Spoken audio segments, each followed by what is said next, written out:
Hello, friends. Welcome to Science Talk. I'm your host, resident oceanographer Jim Massa. I want to discuss with you and is dealing with what appears to be a buildup of fresh water in the Arctic Ocean. Record high Arctic freshwater will flow through Canadian waters, affecting the marine environment and Atlantic Ocean currents. So this was released on the University of Washington News. And let's take a look at what they're saying here. So here's a diagrammatic representation of what the study is about. A simulated red dye tracer released from the Beaufort Gyre in the Arctic Ocean, that is right where I have the cursor here. As you see this red, very dark red area, shows freshwater transport through the Canadian Arctic archipelago, right through here, along Baffin Island to the western Labrador Sea, which is here. Off the coast of Newfoundland, right here's Labrador, here's Newfoundland, where it reduces surface salinity. At the lower left is Newfoundland, right? That's the sky there, surrounded by orange for the fresher water. There'll be a little dilution here as it mixes with the oceanic water. What's going on here? Fresh water is accumulating in the Arctic Ocean. The Beaufort Sea, which is the largest Arctic Ocean freshwater reservoir, has increased its freshwater content by 40% over the past 2 decades. How and where this water will flow into the Atlantic Ocean is important for local and global ocean conditions. Study from the University of Washington, Los Alamos National Laboratory, and NOAA, National Oceanic Atmospheric Admin, shows that this fresh water travels through the Canadian archipelago to reach the Labrador Sea rather than through the wider marine passageways that connect to seas in northern Europe, i.e., for example, the Fram Strait. The open access study was published February 23 in Nature Communications. So if you were to go to washington.edu/news and poke around in that website, you will be able to come across what I'm sharing with you now, and then you can click on that link there if you want to look at it in further detail. The Canadian archipelago is a major conduit between the Arctic and North Atlantic, said lead author Jihu Zhang, who is a UW postdoctoral researcher at the Cooperative Institute for Climate, Ocean, and Ecosystem Studies. In the future, if the winds get weaker and the fresh water gets released, there is a potential for this high amount of water to have a big influence in the Labrador Sea region. Finding has implications for the Labrador Sea marine environment, since Arctic water tends to be fresher, but also richer in nutrients. This pathway also affects larger oceanic currents, namely the conveyor belt, AMOC, all the things you've heard me discuss with you before. Right? All occurring in the Atlantic Ocean, has colder, heavier water, it sinks, and eventually, after about 570 years, comes back as the Gulf Stream. Fresher, lighter water entering the Labrador Sea could slow that overturning circulation. We know that the Arctic Ocean has one of the biggest climate change signals, said co-author Wei Cheng, who's at the UW-based Cooperative Institute for Climate, Ocean, and Atmospheric Studies. Right now, this fresh water is still trapped in the Arctic, but once it gets out, it can have a very large impact. I'll refer back to this diagram in a moment. I want to share with you the rest of what's written here. Fresher water reaches the Arctic Ocean through rain, snow, rivers, inflows from the relatively fresher Pacific Ocean. The difference in salinity in the North Pacific and the North Atlantic is about 1, sometimes 2 parts per thousand. May not sound like a lot, but it's enough to at least affect matters. It's more so, if you go back, here's the Beaufort Gyre, uh, here's the Mackenzie River Delta right here. Huge outflow volume of freshwater input right here that gets caught up in the Beaufort Gyre. Okay, Beaufort Gyre is like really here. Here's the Beaufort Sea, right? Chukchi, Beaufort Sea. So it's all right in here. So fresher, lighter water floats at the top, and clockwise winds in the Beaufort Sea push that lighter water together to create a dome. I did a video some time ago talking about rotating systems on the planet. And in that, I talked, atmospheric and oceanic gyres, atmospheric, high and low pressure systems. But I also discussed how typically oceanic gyres tend to be convergence zones in the middle, which means there will be a doming up of water in the middle, basically to balance the geostrophic flows, etc., and with basically a downwelling in the middle. That's basically the idea here, is that you have this clockwise rotation. You're going to pile the water up in the middle, and you create this like dome-like effect. If you have not seen that video, Rotating Systems, please check it out. When those winds relax, the dome will flatten and fresh water gets released into the North Atlantic eventually.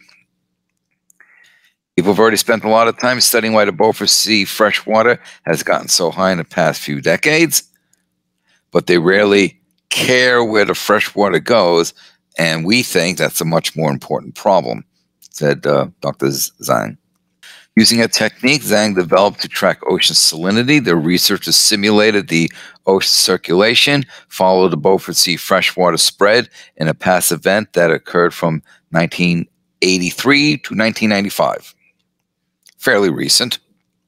Their experiment showed that most of the freshwater reached the Labrador Sea through the Canadian archipelago, which is a complex set of narrow passages between Canada and Greenland. Basically all this stuff here. This region is poorly studied and was thought to be less important for freshwater flow than the much wider Fram Strait, indicated as FS up here. That's the Fram Strait. In the model, the 83 to 95 freshwater release traveled mostly along the North American route, significantly reduced the salinities in the Labrador Sea, freshening of 0.2 parts per thousand on a shallower western edge off the coast of Newfoundland and Labrador, and 0.4 parts per thousand inside the Labrador current. Here's the Labrador Sea. The Labrador current comes screaming right through here. Very cold water, typically takes along with it icebergs. The volume of fresh water now in the Beaufort Sea is about twice the size of the case studied, at more than 23,300 cubic kilometers. This volume of fresh water released into the North Atlantic could have significant effects. The exact impact is unknown. The study focused on past events. Current research is looking at where today's freshwater buildup might end up and what changes it could trigger. A freshwater release of this size into the subpolar North Atlantic could impact a critical circulation pattern called AMOC. And we all know what AMOC does, the implications for not only regional, but globally as well. Okay, so now let's see what we got here. Okay, this map shows the study region of the Beaufort Gyre, right here. Nearby waters with colors showing the average surface salinity. So basically, the bluer it is, the fresher it is, the redder it is, the saltier it is. That's basically what we have here. And as you can see, the Arctic Ocean has really low salinity, down to 28, 30. You see here in the Beaufort, right? And it's not surprising that you look here, right? Riverine riverine input there. Here's the Mackenzie River. So you have all this fresh water input. You expect dilution, and we see the dilution. And we can see the effects of the dilution into the gyre. Here we see the impact, the influence of the Gulf Stream, where it becomes the North Atlantic Drift. It is not only warmer water, but it's saltier water. So we see that it's drifting up this way into the Fram Strait. Now, let's go and look at this here. So here's the gyre. You know, it's really more this way. You know, it covers this region here. Here's the Mackenzie River. And what they're saying is, as this rotates in a clockwise manner, so if it's rotating in a clockwise manner, you have Coriolis deflecting water to the right. That's why you get the doming up in the middle.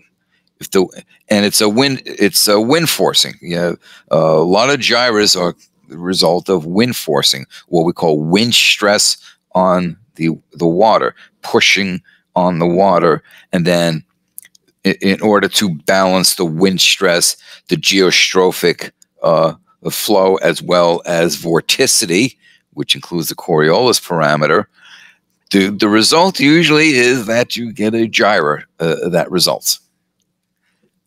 So it's flowing this way, and what they're saying is that if the winds were to relax, whatever, the water will flow through all these myriads of channels down this way, right, between Baffin Island and Greenland, into the Labrador Sea. Here, there's Newfoundland, there's Labrador, right? Down this way. And what's coming up this way, right along the East Coast, right past Newfoundland, is the Gulf Stream. So you got a collision. That's what they're hypothesizing. You have a collision here. So what's that going to do? Well, you have cold, fresh water impacting water in the Gulf Stream. Is warmer, but it does cool down by the time it gets to this latitude, but it still is considerably salty. So you got this cold water that could be coming down this way, plus all the meltwater coming off Greenland. You have this really huge freshwater lens. And that is going to slow down the deep water formation. And if that slows down or stops, the Gulf Stream slows down or stops, the conveyor belt slows down or stops, and then that has a significant impact for the planet's climate. The immediate effect would be that this region here, you know, there's the UK, Scandinavia, so on, they would experience much cooler conditions because you no longer have the warm water and thus the warm air coming up from lower latitudes to give off its heat before sinking. So, now this is what they hypothesize. The thing that I want to know in looking at this study here is, did they consider, one, what this situation with the Arctic Oscillation is doing? Okay? And that, of course, the Arctic Oscillation is coupled with the North Atlantic Oscillation. So there's that issue. But did they also consider what the Arctic Dipole is doing? I've done videos, segments on the major oscillatory systems of the planet. Arctic Dipole, Arctic Oscillation, North Atlantic Oscillation, et al. The Arctic Dipole is basically looking at the positioning of high and low pressure systems in the Arctic. One on the Eurasian side, one on the North American side. The positioning of these pressure systems determines if sea ice is kept within the Arctic Ocean basin or if it's pushed out the Fram Strait down this way. That's what the Arctic Dipole has been shown to control. So it stands to reason that depending on not only if the winds relax as they're stating, but what's the directionality of the winds? It could be very possible that even if the winds weaken, the freshwater flow could still be constrained with, to the surface, of course, but within the Arctic Ocean, as opposed to if you have a different positioning of this wind system, that might facilitate its push through this whole archipelago system. So I would like to see that those analyses done as to, as part of the modeling. But if this hypothesis is verified, because remember, they're looking at 83 to 95 event, so they're saying, oh, let's apply that to this. Perfectly legitimate. But if this does happen, and they're able to verify their hypothesis that the water flows through here, if that does happen, then when it mixes with the Gulf Stream here, along with the meltwater coming off Greenland, we could have a very fast shutdown in the deep water formation, a very fast shutdown in the overturning and the thermal haline flow, with means that you have an extreme slowdown of the conveyor belt and of the Gulf Stream. And they're already slowing down. We're already measuring that. This could really accelerate how much the slowing that takes place, possibly to a total shutdown. Now, it leads me to, and this just popped into my head. The late Wally Broker demonstrated that AMOC could shut down in a matter of decades, not centuries, even though it might be enough enough momentum in the flow of the thermal haline currents, that it would take several centuries for everything to totally shut down. But the actual AMOC formation, he showed it could shut down totally within several decades. Now, this leads me to wonder if they are correct with this hypothesis that this added fresh water, along with the fresh water, the melt off the Greenland, would be a considerable contributing factor to it shutting down so quickly. Because by coming through Franz Strait, has to travel further. So that's a thought. I'm just sharing with you. We need to see what happens if this fresh water ever leaves. And again, at what rate, and so on. So for reasons, that you've heard me discuss in many of my prior videos, what it means to have stratified ocean, to have thermal haline flow stop, Gulf Stream stop, so on. You've heard me discuss all that before. That especially applies here.